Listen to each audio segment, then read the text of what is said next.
I'm Nathan Fox. I'm chair of the MFA Visual Narrative Program here at the School of Visual Arts, and very excited to see all of you here this evening. Our educational mission is to simply inspire our students to harness both their creative writing and visual development storytelling skills with a confidence to own their personal voice and master a command of story, empowering them to be the next generation of transformational, relevant, and original content creators. And tonight's guest, I think, is definitely proof in the pudding. So welcome to our second lecture of the Storyteller series.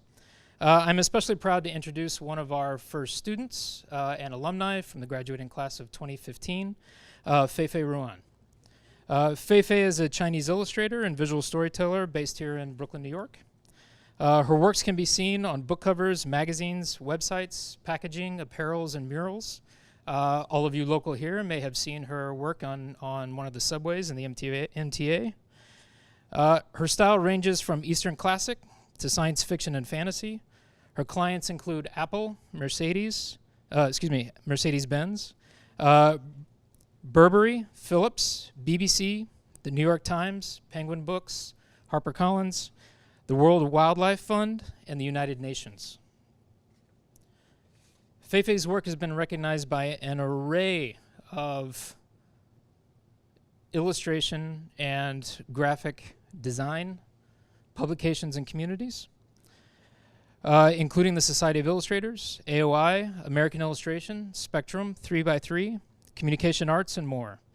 She was a gold medal winner of the Society of Illustrators MoCCA Award in 2018, the gold winner of the Promax Award, and the bronze cube winner of the Art Directors Club Award in 2019, and the silver winner of the CLIO Award in 2020. Please give a warm welcome to illustrator and storyteller Feifei Ruan.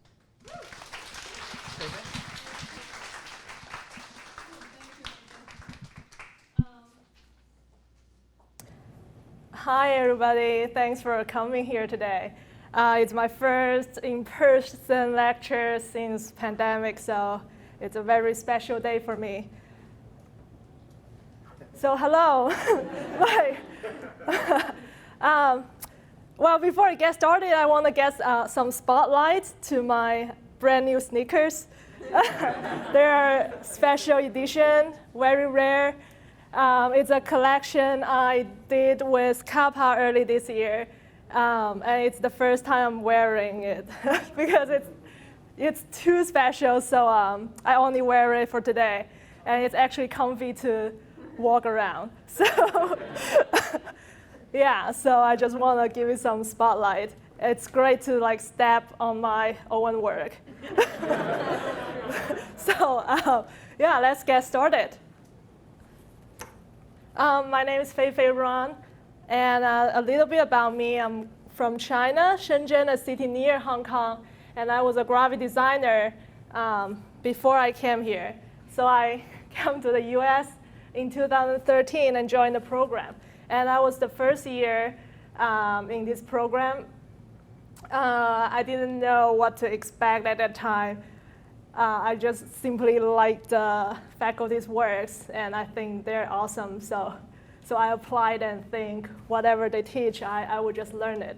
So, so I think they did a great job. And then I became an illustrator and visual storyteller after I graduated. So people often ask me, why would you identify yourself as visual storyteller? And I think the reason has two. One is because I have a degree of it. It's a waste if I don't mention it. So I just put it on my website, social media, and everywhere. and the second reason is that I think illustration is a skill set, and storytelling is a mindset. And skill set and mindset is a combination. So yeah, that's why I identify myself as illustrator and visual storyteller. And today my theme is storyteller as illustrator. I'm going to talk about how I use my how I use my storytelling mindset to make illustration. When I tell people I'm an illustrator, people often say, oh, so you're an artist. So I would explain to them I'm actually not an artist. I actually just make commercial illustration. I don't get to draw whatever I want. So they would be like, okay, got it, commercial illustration. Actually, yeah, that's quite close, but, but not the case. What I actually do, I'm actually a server. I honestly consider myself a server, and I provide design service. So my job mainly includes publishing stuff and advertising stuff. And throughout the years, I've done so many work for different clients. And right now, I mainly do book covers and packaging. And my client type includes like publishers and ad agencies and some companies and brands. The publishing stuff are simple. You just talk to art director and writer, editors. But when it comes to like advertising, you always talk to like a group of people. Like even you talk to someone, just one person, the email is CC like 10%, and you don't know who they are, but you still have to click reply all. So yeah, there are lots of like communication, negotiation, and revisions involved. So I think, I really think as an illustrator, the communication skill it's as important as the drawing skill. Sometimes maybe even more important. And so what does storytelling play a role in your work? This is a question I got from Benz. We did a podcast like not long ago. It was like a 20-minute podcast, maybe it's somewhere. So he asked me this question during the podcast. And I want to reply this question through an email screenshot. This is a real screenshot, screenshot of an email that I received recently. So almost all my emails look like this. People would just reach out to me and want some illustration with strong storytelling, even for pattern, because right now in commercial world, attention is everything. The clients would try everything they can to get the audience attention. And storytelling, it's the key to people's attention. So if their competitors are doing some sort of stories, they will even want some more interesting stories. So it's a competitive world of storytelling. People all want some strong stories. And I thought this is just a typical work email that I got from every client. But when I see the product, I'm still surprised. This is their product. So even intimacy product needs strong storytelling. I think this is a great example to show you guys that stories are needed anywhere in this world. And I just signed a contract with them, and I'm excited with this project to see what we will make. And how I make illustrations with strong storytelling. So illustration can be some textile patterns. So how does it comes with stories? So I gave it some thoughts, and I think I have some secret weapon. The first weapon is creating scenes. Every stories take place in a place. So I think when I try to compose a story, I always think three things. One is, what is this world look like? The second is, what is the vibe of this world? And the third is how the character interact with this environment. And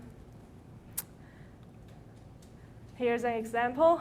This is a series of book covers I did for this young adult book. So this theme, it's about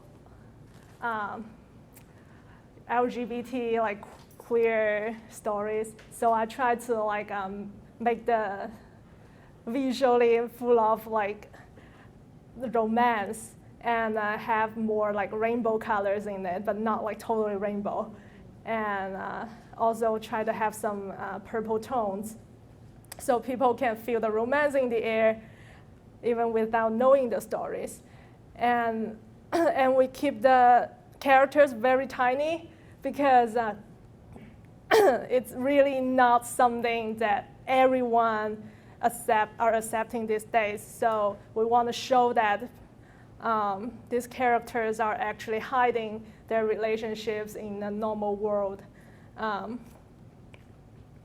then the second series I did for sci-fi books, because this is a sci-fi story. So when it comes to sci-fi and fantasy stuff, I always want to like make something that can help people understand this fiction world. So it's because I think reading experience, it's an immersive experience. So I think it's important to create some scenes that make the readers actually want to be in it themselves. So I don't want to create something that the readers don't want to be in it. And this is another book covers. This book is very interesting because the main character is actually the reader themselves. So you go through the whole process is like a video game. You talk to different people in the town and try to figure out what happened in the past and who you are and what your mission is. So I'm showing this world through the shadow, like showing two words together, one in the top, one in the bottom, and then also showing the bridge and what it looks like now and in the past. And the next one I want to talk about is New York Times project I did. So the art director sent me these books that they picked for the years. Like they picked these books, like the top books of the year, and asked me to make an illustration to introduce them. So I made a sketch, which is very loose. Our concept is to use these books to build an alley, like a city, and then you don't know which books to choose from. You're overwhelming. So we want to create this overwhelming feeling through books. And also I picked these elements from those book covers and put them into this environment like ghosts. They appear here and there, like just hunting around. So this is what the final image looked like.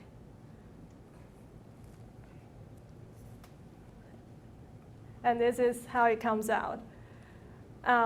When it comes to New York Times, it's always hard to draw the characters because I don't know what kind of race to draw. I need to be very careful. And then in this case, the art director told me to draw myself. So this is actually my bag and my bike. And yeah, the next weapon is building character. So when you have a story, you have the story's background first, and then now you have characters going to the background. This is also for New York Times. During the pandemic, the editors picked some theater books for people to read because they can't go to the theater. So I built some characters just like out of stage, brought them from the stage to the dining table or coffee table, and used the book to build a stage. And people are reading the books in their home. Also added some like near skyline in the window. Also a pandemic project for the Immigrant Heritage Week 2020. It was commissioned by the mayor's office. Like in 2020, the pandemic just hit. There's no vaccination and everybody stayed home. Nobody could get out and get food. So the mayor's office want to use this chance to thank the essential workers. So we built some characters based on the real people in New York City. Like like people who work in grocery stores, who are health workers, and who deliver food to us. All these people that keeps the city running, they're like true heroes to us. So during that time, people were clapping at 7 p.m.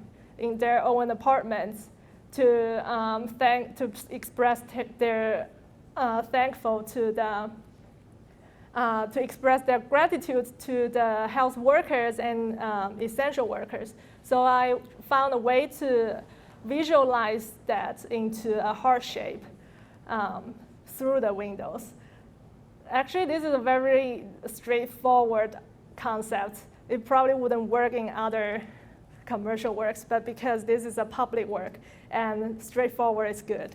So next one, I want to talk about these stamps I did for the United Nations for the Winter Olympics that happened early this year. I actually had a very productive pandemic. So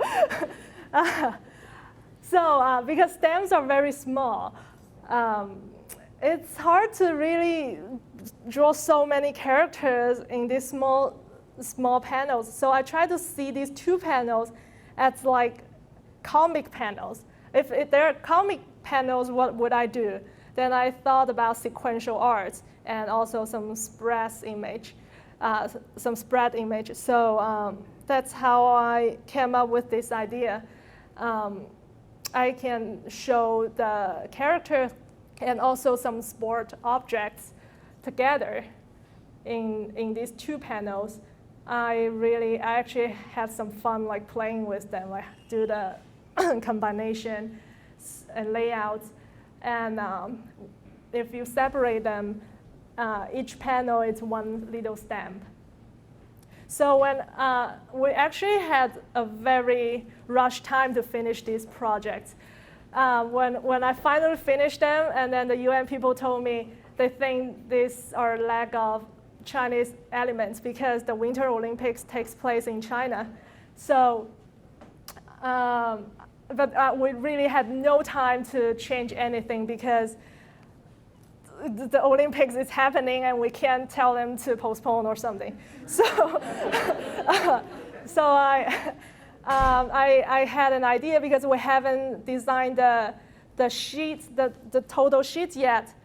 So I said, how about we add some Chinese elements on the sheet? So I was thinking what we can add like around the sheet, and then I found that Great Wall is a great element to wrap around the sheet because it's so long, and you can put it like here and there. And the UN thinks it is a perfect concept, and they accept this. And so I avoided to go back and then to revise my drawings. And also, I built it like sometimes the characters can be aliens. This is an ad I did for the program a few years ago. The storyteller arrives on the planet and then to tell stories to the aliens. And I also want to talk about these projects that many people have asked me about, the Mtg Project, Magic the Gathering. So yeah, many people asked me about that, so I think maybe I should talk about this. So Magic the Gathering, they won a variant card for this card, Persistent Petitioners. And this is their original art. It's very great fantasy style. And then they gave me these templates to make a variant card.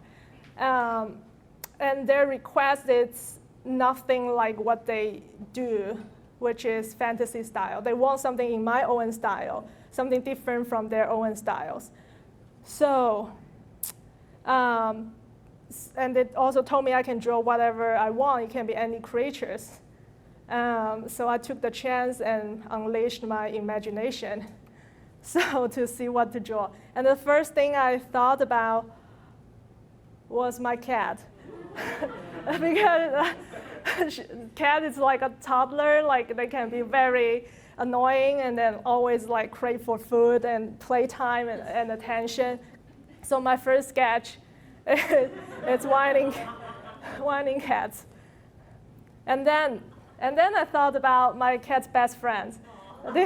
These pigeons, they come to my apartment every day. Like, actually, yeah, they come to see my cat and play with my cat. So my second idea is hip-hop pigeons. And then I also have some fish, like pet fish. This is like one of my very few hobbies. So my third idea is opera fish. Well, usually I don't have any preference of my sketches because if I send the clients the sketches, it means I can make anything into final. But in this one, I think my favorite is the fish. I don't know why. So, but the clients picked the pigeon. And then I added the background to the pigeon with, I put them in New York City, the city I live. So I make the stand on a yellow cap and also put like a kind of like a Union Square background. And I put them into the card to see how they look like. And then I finish the ink. And this is the final. And I also wanna thank Will Smith for being my reference. I think he's great. He has all the energy I need. And this is what the final card looks like. They have this foil coating. I really like them. So my final weapon is character plus scene. I think when you combine these two methods, you can literally create anything you want, like any stories you want. So this is a project I did for BBC. They were trying to promote Doctor Who in China. So we featured the TARDIS visit different Chinese cities. We actually used TARDIS as a character to show it travels around and interact with the environment, like a tourist. So yeah, so this is the project. And then Mercedes. I did something for Mercedes, like they tried to feature this car as a superhero, as a character. So I like Mercedes because they always see their car has characteristic. Some are for families, some are for business, some are for like romance or other things. So for this one, they think, because the EQ series, it's concept car, it's for the future. So we try to like make something impossible in these images, like being attacked by aliens or appear in a volcano. Actually, that ring I got inspired by Doctor Strange, like time traveling. But I changed the yellow color into blue, and then to add this mystery and this crazy time traveling feeling. And also this, and this is what it appeared on their social media, also on Twitter and other social media. I think one thing about Mercedes is that they never used illustration on their social media. So when I signed a contract with them, I was signing this photographer's contract. And I see that the photographers can actually like borrow the cars and take it to somewhere they like to make a stories. So I was like imagining myself borrow the car and do grocery shopping in New York.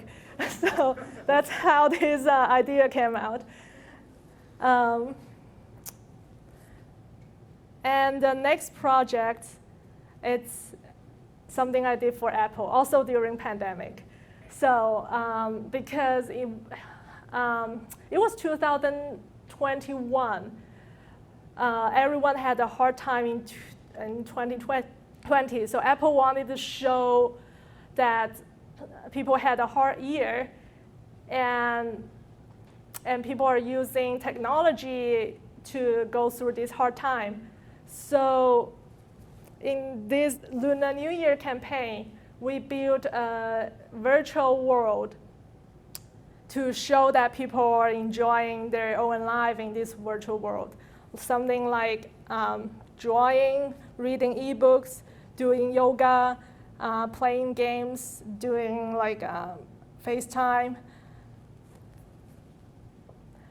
And the trick here is they said I can't show any devices while this is all about devices. So, so it's really a big challenge here. And this is the second one. This is more celebrative because it's the Lunar New Year while happening.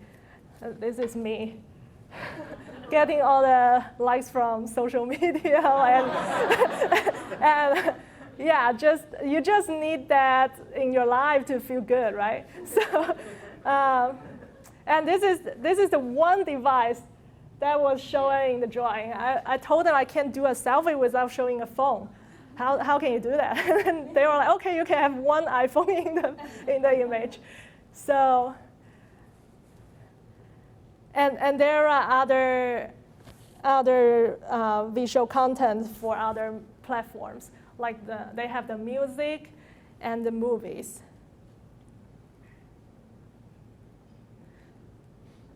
I think I really ran out of Chinese elements to use after this campaign. I feel like I've used everything on different platforms. And okay, the last thing I want to talk about is this project that's running around New York City right now. So MTA, they reached out to me and wanted to have these art cards in their train. And the theme is MTA and New York City. And the audience are everyone in New York. Well, usually when I make a project, I would think about my target audience. But here, the target audience is everyone. So it's really hard for me to think of the theme to draw. So I interview my friends, like many people who live in New York or don't live in New York, people who are visiting or long-term residents, and I ask them how they feel about New York. And then I interview them through Zoom, and then I got so many different words from them. And there were so many of them. I made like maybe 10 pages notes. And then eventually I came up with some idea. And also this is the past illustrations that MTA had. And they said I can't repeat any elements here. So I had to like download them and really look at every image to see what elements they already used. And then eventually I came up with some idea. The first one, Planet New York. I imagine New York as a new planet because there are some new crazy buildings coming up that makes me feel like it's really the future here.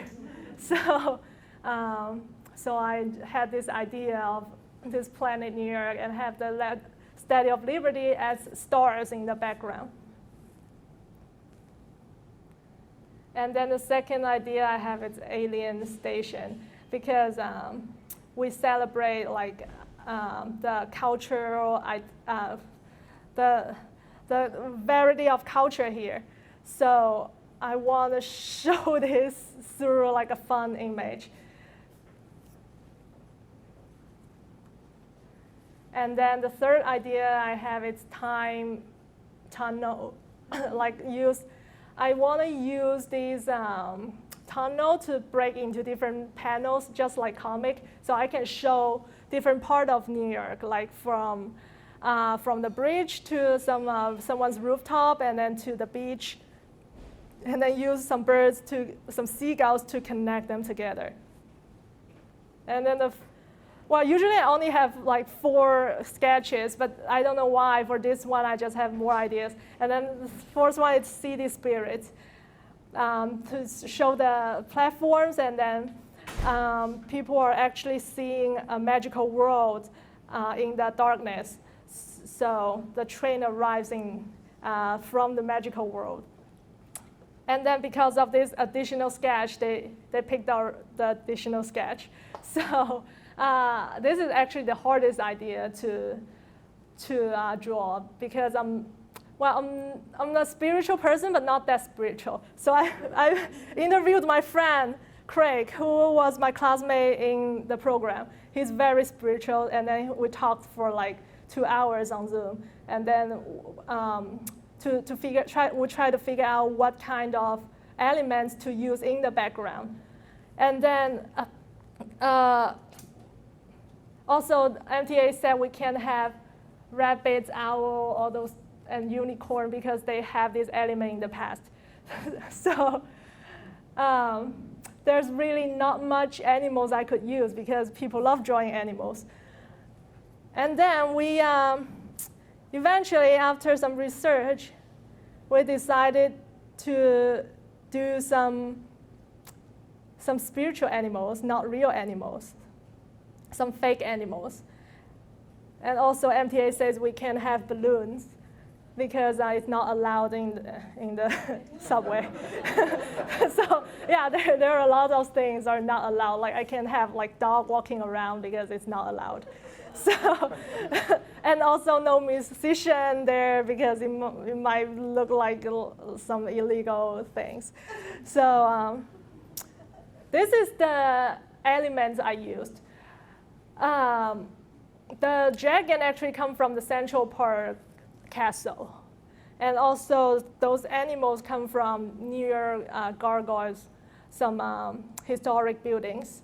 And also we featured some plants from the city. And also the MTA facilities. They really care about this part more than that part, actually. They want to see what kind of facilities were featured in these drawings. And this is the final. It's running around New York City right now, which makes me very happy. This is me, and these are my friends. Yeah, I think this is my presentation for today. Thank you so much. Thank you. Hello. I was curious, you have a lot of like really big clients. I was curious how you got your start working as an illustrator full time and like doing contract work and stuff. Yeah, that's a long story. I can have another lecture and talk about that. So I actually like illustration. Even when I was in college studying graphic design, I also worked for magazines to make sport illustrations. So when I was in the US, because I had no visa, I come from China, and it's really hard for me to get a full-time job. So being an illustrator is the easiest way for me to get paid. So I just started as a freelancer, just because it's the only way I could like make a living. And I actually talked to many art directors in person, like in some art events. That's how I got my very first clients. And then through those jobs, I built my portfolio, and then got more people email me for other things. So so it was funny, because the art director I work with in New York Times, I actually met him in one of our thesis show. And then Nathan connected us, and I didn't know who he is. Yeah, he called me and tried to offer me a job, and I was like, yeah, who are you? And he's like, we met in a show. I'm like, yeah, which show? Like it took me a long while to figure out who he is and what he wants from me. But my point is, I think it's when you just get started, it's good to be out there in person and get some personal connection. And that's probably the easiest. I guess what's been the biggest challenge for you as an illustrator? And then I guess another question off that is, what's been the biggest challenge for you as a storyteller? As an illustrator, I think the biggest challenge is definitely not the drawing part. It's definitely like the communication part because I'm an introvert and so it's hard to sometimes talk to clients and like really try to like convince them to maybe a different direction. Then that's hard for me. And also like you need to be likable and also tough at the same time. I think some people really like can manage that, but it's hard for me. So that's the hardest part for me as an illustrator. Like I can be nice to a client, but also be tough at the same time. I'm still balancing that. So as a storyteller, I think the hardest part is probably finding the right way to tell my stories. Like because I don't want to like really tag myself as an illustrator and have to make all the stories under the tag illustrator. I actually want to try some more media, like the photograph, probably animation, and maybe other mediums. So I think my problem is really get out of this illustration world to try something new, and that's something I want to work on. Me? What was your favorite project to work on, and how do you find time to do your own personal projects? That's a very good question. I almost don't know what is my favorite project to work on anymore. I feel like I'm excited about working with different people from different industry. That's what I'm excited about.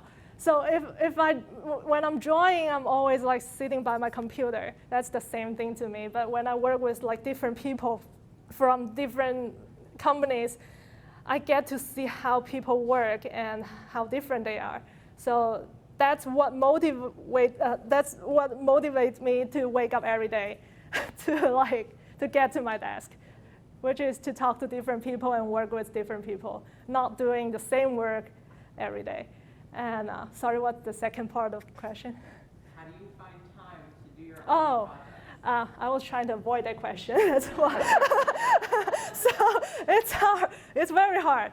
I actually think you have to sacrifice a lot of things that you are not that care to do something you care more. For example, I had to really like say no to some projects that I'm not sure I like or not, and then to use that time to work on the things I like.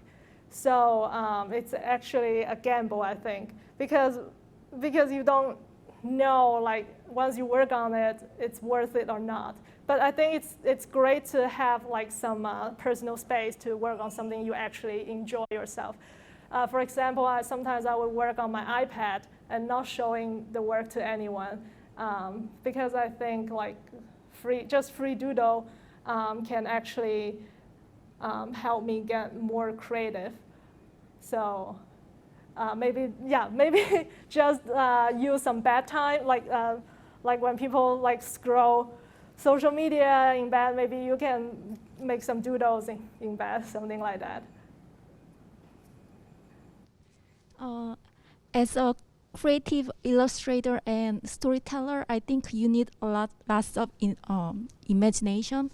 So I'm very curious that how do you balance your life when you're free time and then when you work? Because even when you have your free time, I think you probably as an artist, you keep thinking and then try to get inspiration. I get your question. Yeah, so it's actually like a non-stop process. Your brain keeps functioning to find inspiration for your work, even when you are hanging out with friends or something. I think the good thing for me is that I don't have family and kids, so I can actually,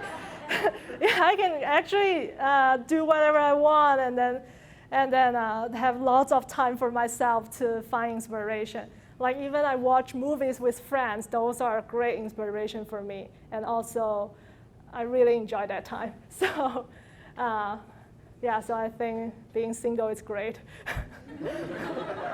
Hey, I was just going to ask, what were some of the things you worked on when you were in the visual narrative program? So I think I was really trying to do something that I can try in the real world, like some things that my clients can give me the chance to try. Like I didn't make logo in the program because that's a work I used to do. So I think I made some animation, like stop motion animations, and also took photos in Times Square, like featuring those puppets, like how they like rob people, like to take photos with them. I tried lots of different things, like something just not logo. So also my illustration, yes.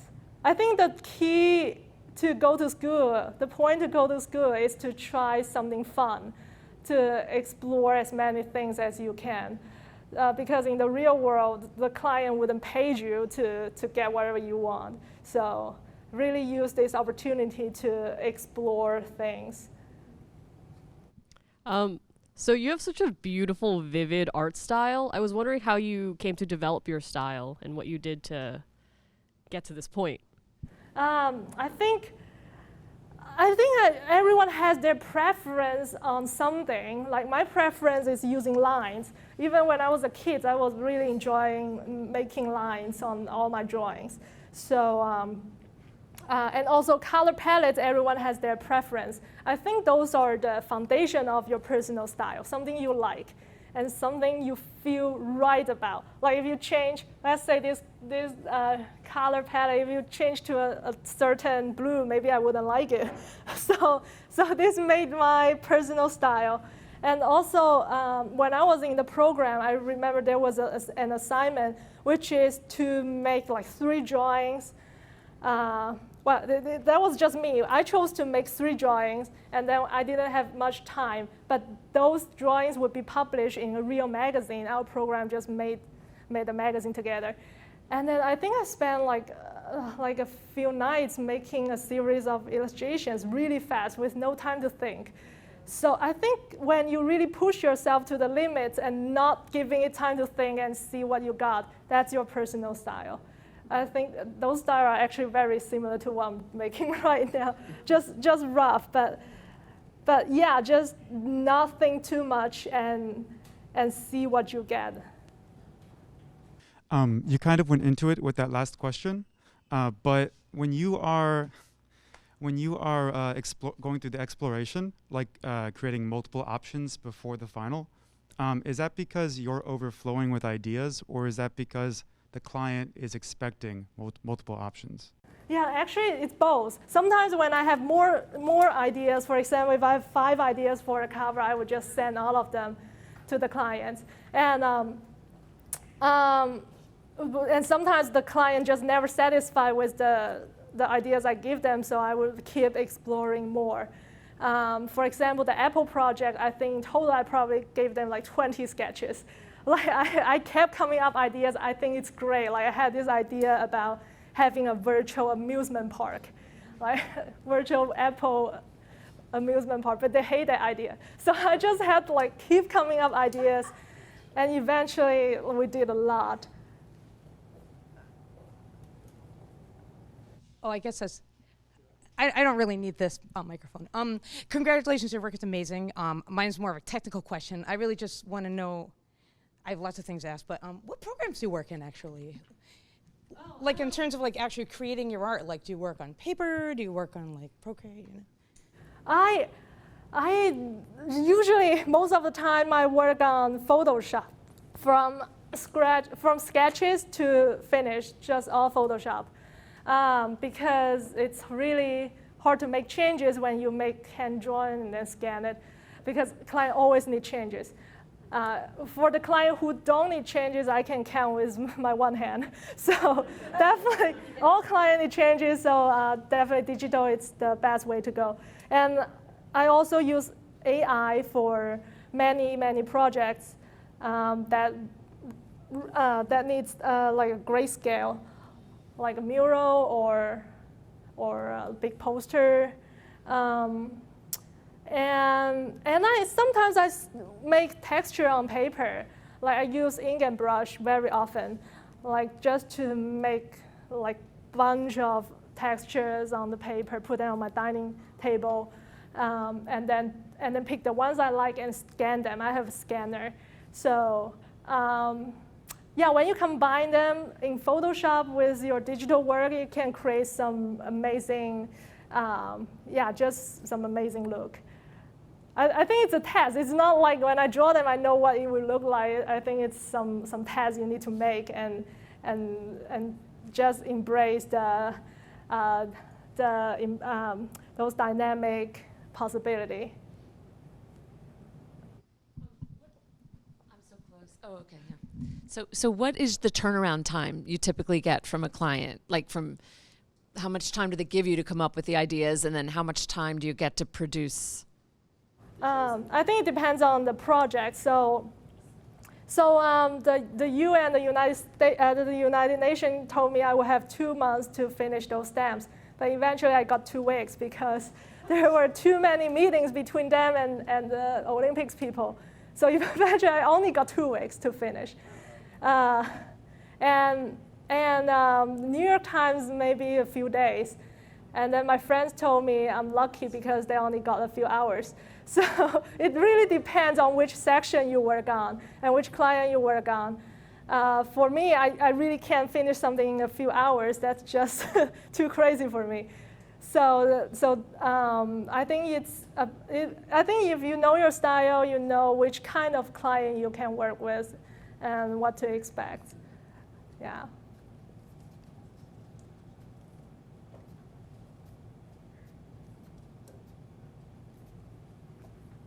I guess I have one question.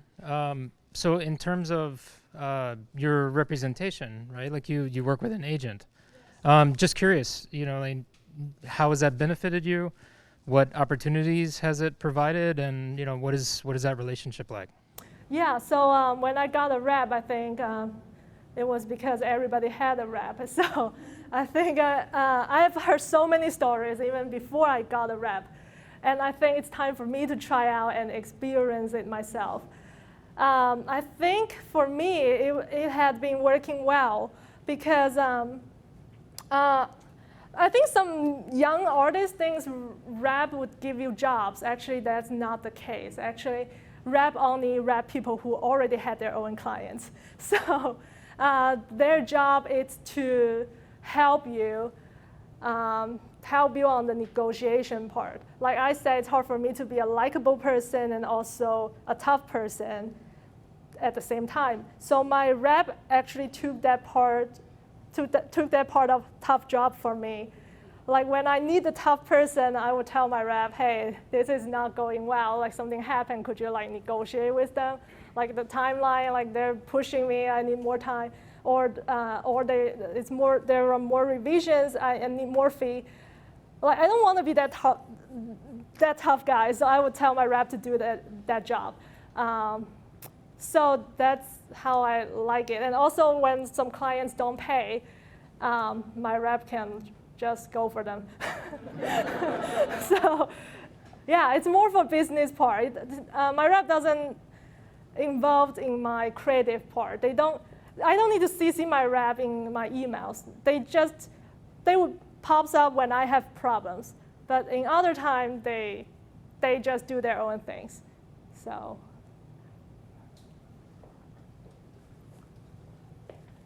How did you find your rep? Actually, he found me.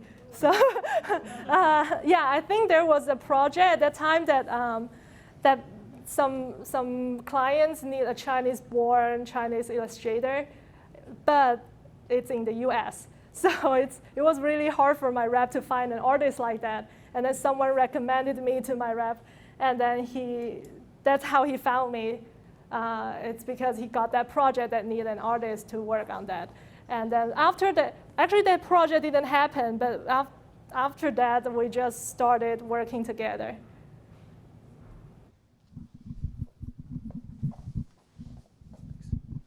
Do you have like a dream project you want to work on?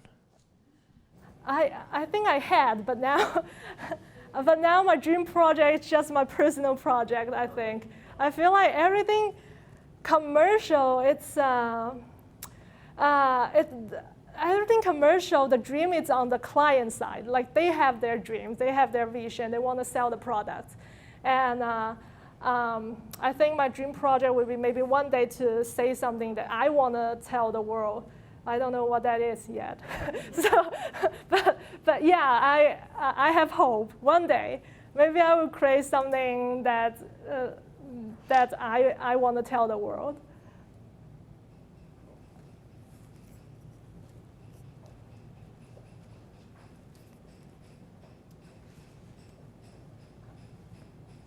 Do you think there's a difference like between working, like developing career as an illustrator in China and say in the US? Like what made you to decide to work here?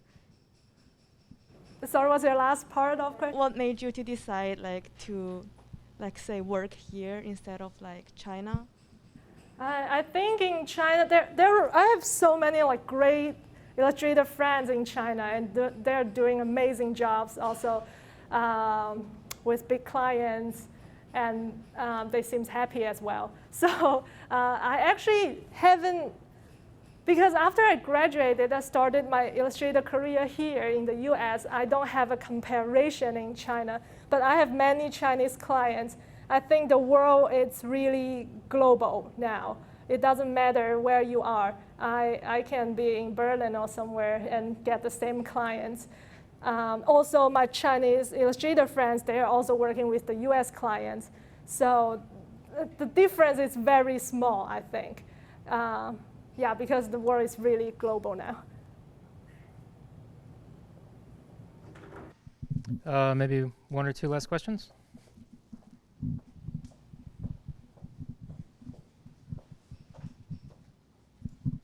What visa do you have? I had the F1 when I was a student, and then I changed it to O1, which is the artist visa. And then after O1, I got my green card as an artist. So right now I'm with my green card.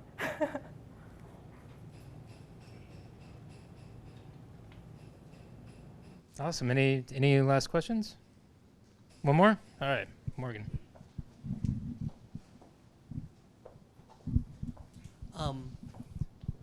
Do you remember what inspired your thesis comic? I need to think.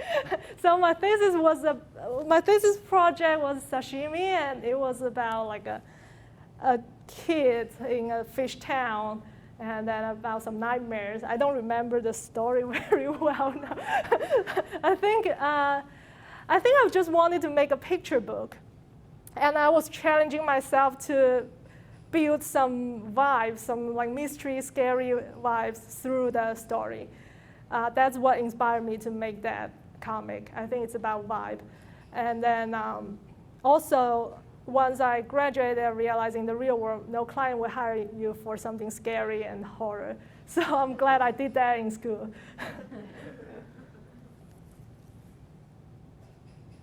Awesome. Well, Feifei, thank you so much. That was fantastic, and thank you all. Thank you for having me. Thank you. Thank you all for coming this evening. I really appreciate it, and so great to see so many people here live, and Feifei to have you here this evening. Have a great night, and stay tuned for our upcoming Storyteller series. We'll be announcing the next guest soon. Thank you, guys. Have a good night.